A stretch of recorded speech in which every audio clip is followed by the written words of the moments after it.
오늘부터 우리가 강림절을 지냅니다. 이제 성탄절 전사주를 가리켜서 강림절기라고 그럽니다. 이제 강림절 색깔은 보라색인데 보라색은 왕 되신 예수 그리스도의 영광과 존엄을 상징합니다. 강림절, 우리가 예수 그리스도의 탄생을 기다리고 그리고 다시 오실 예수 그리스도 재림을 기다리는 깨어있는 우리 하늘가족 되기를 주의 이름으로 소망합니다. 성탄절 이야기에서 빼놓을 수 없는 게 바로 예수님의 부모님이신 요셉과 마리아입니다. 장소적으로는 나자렛과 베들레헴, 이 두 곳이 바로 예수 탄생의 이야기의 출발입니다. 예수님께서 유다 지파의 자손이기 때문에 또 그의 아버지 요셉도 유다 지파의 자손이었기 때문에 이제 베들레헴하고 뗄래야 뗄 수 없는 그런 관계가 있습니다. 그러면 베들레헴이라고 하는 곳 어떤 곳인가? 구약 성경과 연관해서 우리가 한번 생각해 보도록 하겠습니다. 첫 번째, 라헬이 베냐민을 출산하다가 바로 죽은 곳이고, 또 야곱이 불쌍한 라헬을 장사 지낸 곳이 베들레헴입니다. 여러분, 룻기의 배경이 베들레헴인 거 다 아시죠? 특별히 룻의 증손자였던 다윗 왕이 사무엘 선지자에게 기름 부음을 받아 이스라엘 왕이 된 곳이 바로 베들레헴입니다. 그래서 베들레헴을 가리켜서 다윗의 성이라고 그렇게 명합니다. 다윗 왕 이후에 수백 년이 흘렀습니다. 미가 선지자가 나타나서 바로 하나님의 예언의 말씀을 전했습니다. 여러분, 그 미가 선지자가 베들레헴에서 활동을 했는데 베들레헴 사람들에게 어떤 예언을 했습니까? 미가서 5장 2절의 말씀입니다. 다 같이 한번 읽어보도록 하죠. 베들레헴 에브라다야, 너는 유다 족속 중에 작을지라도 이스라엘을 다스릴 자가 내게서 내게로 나올 것이라. 그의 근본은 상고에 영원에 있느니라. 아멘.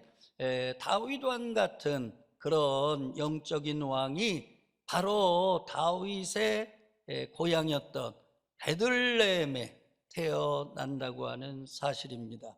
그러니까 장차 인류를 구원할 메시아, 그 메시아는 베들레헴에서 태어날 거다, 미가 선지자가 예언을 했습니다. 여러분, 베들레헴 사람들 이 예언의 말씀을 듣고 여러분 반응이 어떻겠어요? 가슴이 벅차오르지 않았겠습니까? 왜냐하면 베들레헴은요, 예루살렘이 아니에요. 이스라엘의 중심은 예루살렘이거든요. 베들레헴이라고 하는 데는 여러분 그렇게 주목받은 곳은 못 되는 그런 곳이죠. 그런데 그곳에서 메시아가 나온다. 이스라엘을 다스릴 왕 예수 그리스도가 나신다. 여러분, 그 예언의 말씀을 들었을 때 베들레헴 사람들은요, 아마 희망에 가득 찼을 것입니다. 그리고 그 이야기를 자기만 듣고 끝냈겠어요? 자식에게, 또 손자에게, 손주에게. 그래서 입으로 베들레헴 사람들에게 그 이야기가 구전되고 또 전해졌을 것입니다. 여러분, 그런 환경에서 요셉은 자랐습니다. 어려서부터 기가 따갑게 베들레헴, 우리 이 베들레헴에서 인류를 구원할 메시아가 태어날 거야 라고 하는 이야기를 듣고, 여러분, 요셉은 말은 안 했지만은 가슴에 비전과 희망과 꿈을 가지고 여러분 성장한 줄로 믿습니다. 제가 왜 이 얘기를 하느냐? 여러분, 요셉에게 천사가 찾아오잖아요. 여러분, 천사가 아무나 찾아가는 게 아니에요. 믿음 있는 자에게 찾아가는 거예요. 하나님의 말씀을 여러분 이루어질 거라고 하는 그런 기대와 희망을 가진 그런 자에게 천사는 찾아오는 줄로 믿습니다. 여러분, 요셉을 찾아온 천사 뭐라고 얘기했습니까? 오늘 마태복음 1장 20절에서 21절 말씀이에요. 다 같이 한번 읽어주실래요? 다윗의 자손 요셉아, 내 아내 마리아 데려오기를 무서워하지 말라. 그에게 잉태된 자는 성령으로 된 것이라. 아들을 낳으리니 이름을 예수라라. 이는 그가 자기 백성을 그들의 죄에서 구원할 자이심이라 하니라. 아멘. 그렇습니다. 여러분, 메시아를 꿈꾸던 요셉에게 천사는 찾아왔고, 요셉이 꿈꾸던 대로 그 예언은 이루어진 줄로 믿습니다.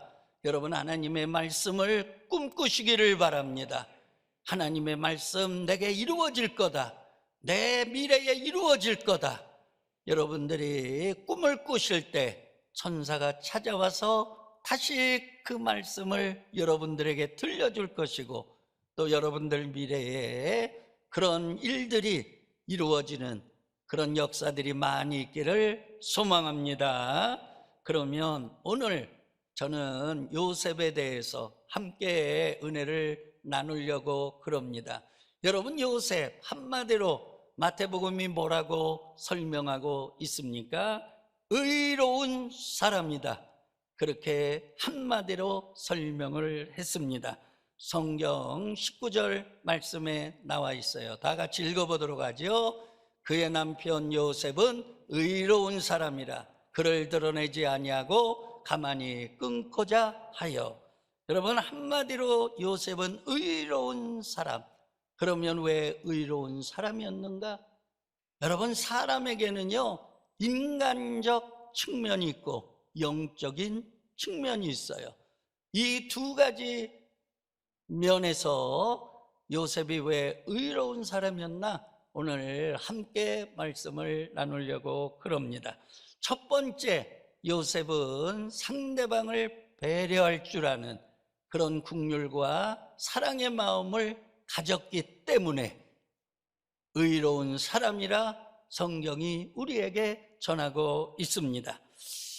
오늘 보면은요, 이 일을 생각할 때에 그를 드러내지 아니하고 그런 표현이 있거든요. 여러분, 그 내용이 뭔지 아시죠? 마리아가 약혼은 했는데 동거가 하기 전에 여러분 임신한 거예요. 그 소식이 요셉에게 전해진 거예요. 여러분, 이런 소식을 전해 들었을 때 요셉의 심정 어떠했겠어요? 여러분 상상할 수 있잖아요. 여러분, 얼마나 배신감이 끌어오르겠어요? 아니, 약혼했어, 한 방에서 지낸 적이 없어, 그런데 임신했다고? 도대체 이게 뭐야? 여러분, 얼마나 그의 마음속에 배신감이 여러분 강하게 생기지 않았겠어요? 그런데 오늘 성경은 보니까 요셉은 그것을 드러내지 아니하고 가만히 꿇고자 하여 그렇게 설명을 하고 있습니다. 그러니까 여러분, 그 이야기를 들을 때 여러분 인간적으로 납득이 안 되죠. 이해가 안 되죠. 도저히 받아들일 수가 없죠. 그럼에도 불구하고 그 이야기를 드러내지 아니하고 그 이야기를 사방팔방 떠들어대지 아니하고 이 사람 저 사람 붙들고 발설하지 아니하고 조용히 해결하고자 했다. 여러분, 왜 그랬을까요? 자기보다는 마리아를 더 생각했기 때문입니다. 여러분, 만약에 요셉이요 그걸 발설하면은요 마리아가 어떻게 됐겠어요? 여러분, 생명이 온전했겠습니까? 여러분, 마리아의 여러분 당할 망신 여러분 상상할 수 있잖아요. 그때 당시 처녀가 애를 뱄다? 그거는 돌에 맞아 죽을 일이죠. 그러니까 요셉이 지금 현재 마리아를 생각하면서 마리아를 보호해야 되겠다. 그런 마음으로 그를 드러내지 아니하고 발설하지 아니하고 떠들어대지 아니하고 이 사람 저 사람 붙들고 이야기하지 아니하고 조용하게 해결하려고 했다는 거죠. 여러분, 이런 마음이 우리에게 있기를 바랍니다. 여러분, 두 번째입니다. 왜 의로운 사람이었을까? 아주 신중하게 해결하고자 했다는 거예요. 예, 우리가 19절 말씀 다시 한번 읽어보도록 하죠. 19절 말씀, 그를 드러내지 아니하고 가만히 끊고자 하여. 여러분, 감정대로 대처한 게 아니에요. 여러분, 인간의 마음대로 여러분 대처하지 않았다는 거예요. 임신 소식 들었을 때 여러분, 그 감정이라고 하는 거, 여러분, 격한 배신감, 끓어오르는 분노 가득 차지 않았겠습니까? 그런데 여러분, 감정적으로 대처하지 아니하고 여러분 조용하게, 어떻게 하면 이게 마리아에게도 유익이 되고 본인에게도 유익이 되고, 여러분 생각을 해보세요. 만약 그걸 발설하고 감정적으로 이리 떠들고 저리 떠들었다면 마리아 어떻게 됐겠어요? 여러분, 또 자신은 뭐 동네에서 부끄러움 안 당합니까? 양가 집안 어른들은 어떻게 되는 거예요? 동네가 온통 다 아수라장이 될 겁니다. 그런데 요셉은 의로운 사람이라 이 일을 조용히 해결하고자 하여, 여러분, 우리가 문제를 만들어내는 자가 아니라 문제를 조용하게 해결해 나가는 그런 의로운 자가 되기를 주의 이름으로 소망합니다. 여러분, 이런 태도를 가리켜서 켈빈이 뭐라고 얘기한지 아십니까? 율법도 준수할 수 있었고 동시에 마리아의 생명과 명예도 지켜줄 수 있었던 최고의 선택이었다. 그렇게 켈빈이 이 구절을 해석하고 있습니다. 여러분, 우리가 그런 믿음 생활하시기를 바랍니다. 자, 세 번째예요. 여러분, 왜 의로운 사람이라고 그랬을까? 자신이 모든 것을 다 짊어지려고 그랬기 때문이에요. 여러분, 그때 당시 율법은요, 만약에 동거하고 결혼하기 전에 처녀가 임신을 했다, 둘 중에 하나입니다. 돌로 쳐 죽이든지 아니면 이혼 증서를 써서 내쫓든지, 둘 중에 하나예요. 여러분, 요셉은요, 율법을 잘 배운 사람입니다. 율법을 중시할 줄 아는 사람입니다. 그런데 여러분, 율법이라고 하는 게 뭐예요? 잣대를 가지고 남을 판단하고 남을 정죄하는 거, 그게 율법 아닙니까?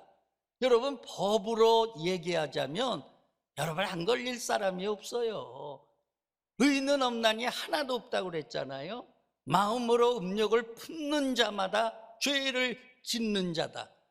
여러분, 영적인 죄라고 하는 건 행위의 죄만 얘기하는 게 아니에요. 마음의 죄, 생각의 죄까지 얘기하는 거예요.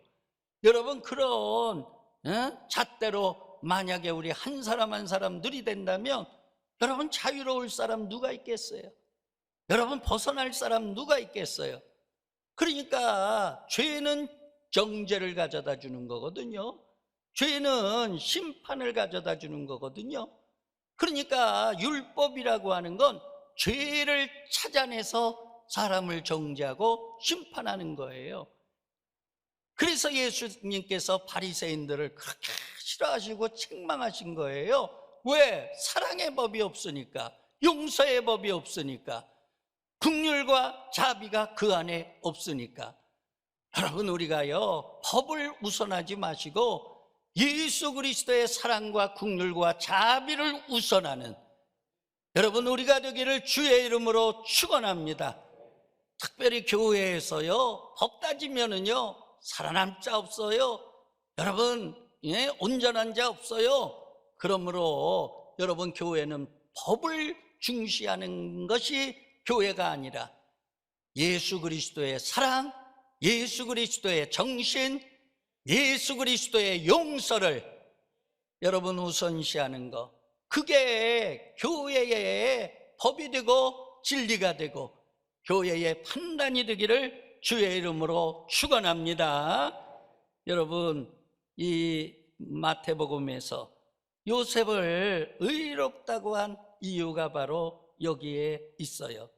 그러니까 한마디로 말하면 모든 것 자신이 다 짊어지겠다, 그런 마음으로 모든 것을 대처했다고 하는 거예요. 그게 십자가의 정신 아니에요? 그게 예수님이 골고다 길을 걸어가신 그 길이 아니겠습니까? 그러므로 우리가 신앙생활할 때 의라고 하는 건 뭐냐? 십자가의 길을 걸어가는 거고 내가 십자가를 지는 것, 그것이 의라고 하는 사실을 다시 한번 기억하고요. 그래서 여러분 20절에 보니까 천사가 나타났대. 언제 나타났느냐? 20절 시작할 때 뭐라고 시작을 하느냐? 함께 읽어줘 보세요. 이 일을 생각할 때에 잠자리에 드는데 그 생각이 맴돌아. 그 생각이 떠나질 않아.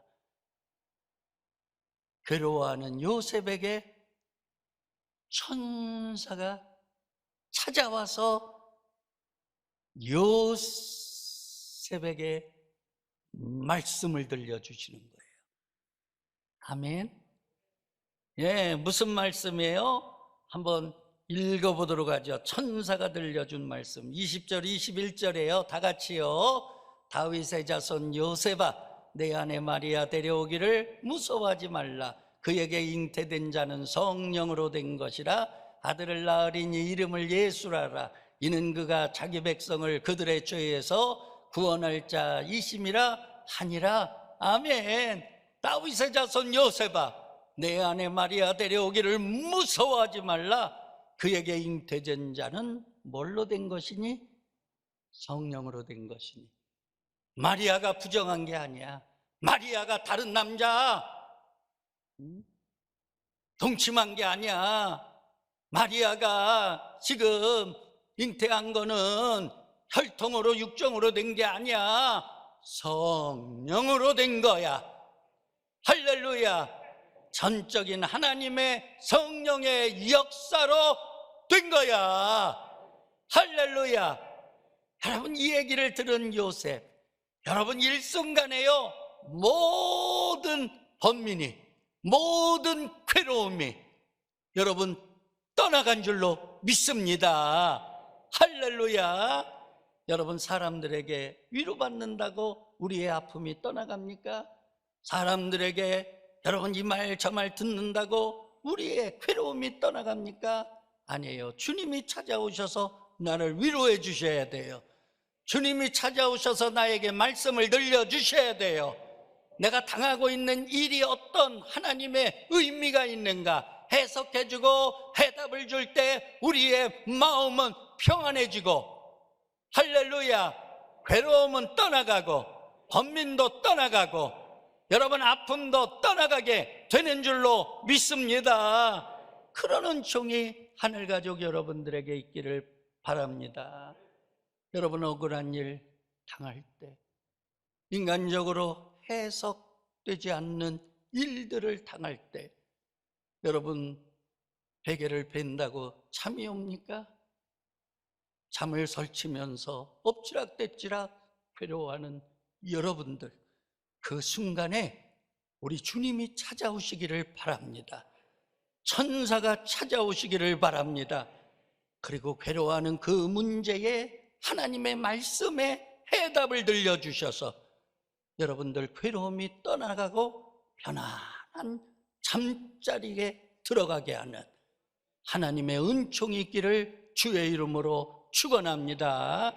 그래서 성경에서 여호와께서는 사랑하는 자에게 단잠을 주시는도다. 할렐루야. 괴로워하는 밤이 없기를 바랍니다. 뒤척이는 밤이 없기를 바랍니다. 여러분, 오늘 요셉 이야기에 여러분 메시지는 뭐예요? 정말 오늘 마태 복음에서 전하고자 하는 메시지는 뭐예요? 지금까지 인간적인 면모를 설명했다면 영적인 면모, 왜 의로운 사람이었는가? 여러분, 여기 성경의 결론입니다.